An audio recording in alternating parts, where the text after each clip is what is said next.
More shotguns!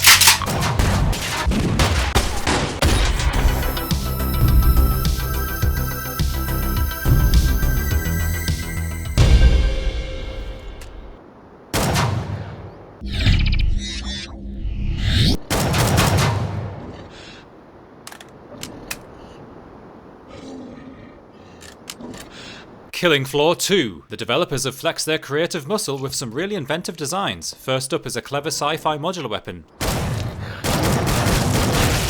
A good looking thing, very well modelled and styled, plus perfect posing on screen. Shooting things at this angle is the best way to convey the thrill of holding and shooting a shotgun from the hip, as opposed to filling the lower right quarter of your vision. The crosshair is off by default again in this sequel, as the devs know that if your gun is pointing the right way, you don't really need a crosshair to break the immersion, as you sort of form a muscle memory of where to aim, helped by the fact that you're firing off a tremendous amount of lead in this game.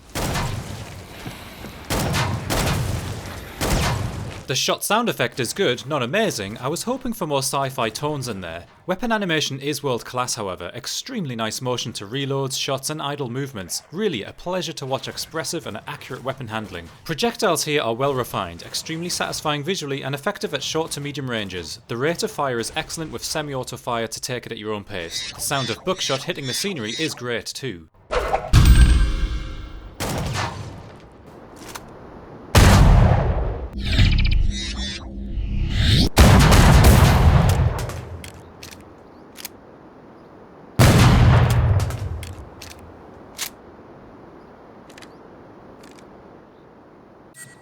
Quad damage activated. The Doomstick looks wonderful, slick and suitably sized for a big one, has a great inertia to it also when moving around. It sounds excellent. Individual shots have the right amount of thunder, followed up by a high fidelity expansive echo across the open air. It would have been great if it had an alternate indoor shot echo effect too. That extra touch would have really been perfection. You also get a cataclysmic eruption when using the alt-fire, discharging all 4 barrels that probably has a good chance of killing the user as well as anything in its line of sight. Check out this blowback down them stairs. I would have liked to have heard them 4 empty casings scattering on the floor too, just to put the icing on the cake. The projectile, as before, shares all the same great qualities described earlier, with the freedom to pop off chambers individually in semi-auto fashion, as well as unleash all remaining shells. It mixes up the gunplay very nicely. Go in for a massive damage quad shot, or pummel them from a safer distance. It's exactly what a game like this needs. Them slowdown moments are a neat touch to savour the moment. Enemy animation in Killing Floor 2 sees a huge improvement over the standard fare of the original. It really is a proper implementation of ragdoll physics coupled with great hit and stagger reactions this time. You get glorious, slushy dismemberments from a wacky cast of monsters to dispatch. This footage here is from the Halloween event, so it's even more mental. With this gun you also get the added hilarity of watching these suckers get punched back so far across the scene with the sheer brute force on offer. Check this guy out. Hey-oh! Blood Chandelier. What they've made here is extremely enjoyable gunplay that's more befitting of a AAA full story driven campaign. Transcends the basic boundaries of a typical done-to-death zombie wave shooter. Yes, the campaign mode is light on story and is effectively a combination of bot-filled multiplayer maps, but it's just enough to warrant its place here.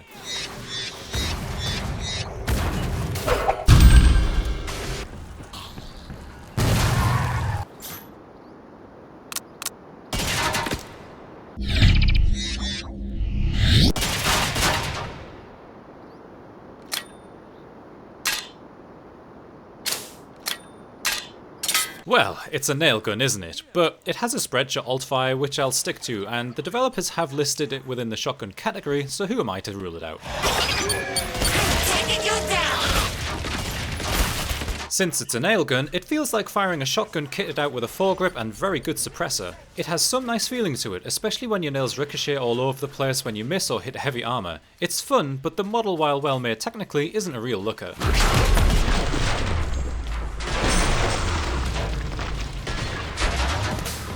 Still, it shares the same fine animation and projectile quality as the other shotguns. Impacts on enemies share what we've already seen with the shotguns, but because these are nails, it just doesn't quite fit and it feels a little more underwhelming.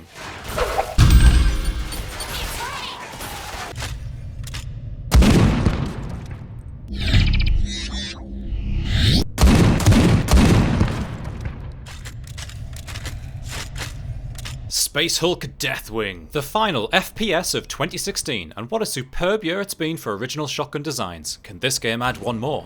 Well, first up, the model looks fantastic, really nice gothic detail. Everything else though falls into a good but not great zone.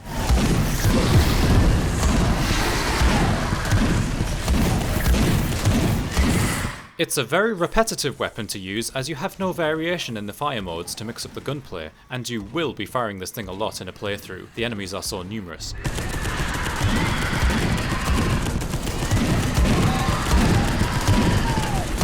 Yes, there are spells you can cast, but still, give me an alt fire for some tactical shootery.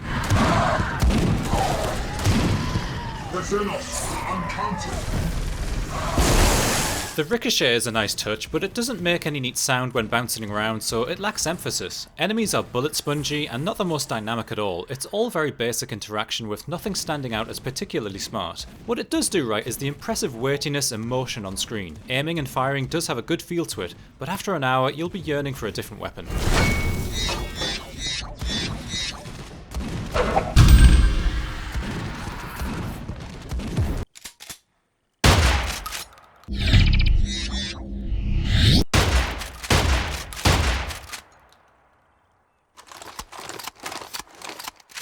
Immortal Redneck. The guns in this game are very clean. It's almost Fisher-Price baby toy stuff. It is a nice model and styling though, and the animation is solid with a nice sharp shot and pleasing clack-to-clack shell reloading sound. That's some ASMR goodness. All enemies drop like limp heavy ragdolls, which is a cheap cop-out in my book and really reduces the enjoyment of that vital moment when you get the kill.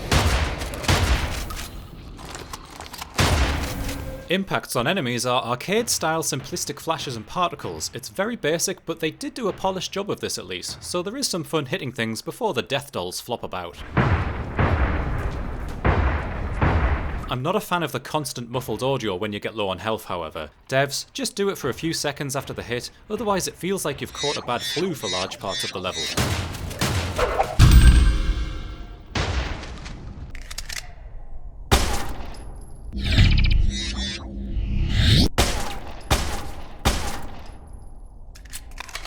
Grandpa's Blunderbuss. Honestly, it's the shotgun minus a barrel and satisfying pump reloads. It's styled the same way and does a decent job of keeping enemies at bay with a tighter spread, so you can get some good mid-range hits. Yeah, that doesn't make sense, a blunderbuss with a tighter spread. The shot sound is way more wimpy too, like a dog's sneeze or something. I wouldn't use this one much. Dual wielding would have helped, but it's a complete oddball.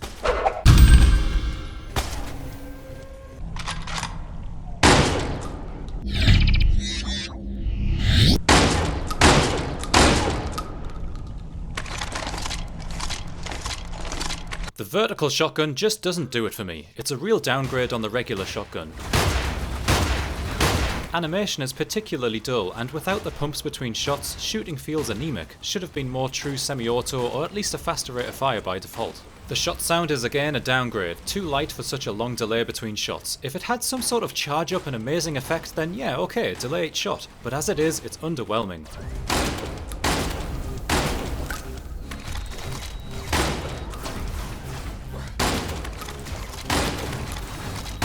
Making the spread vertical is not enough to make this gun desirable in any way.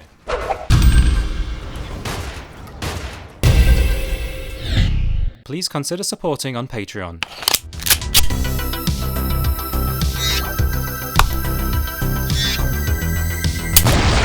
I love it!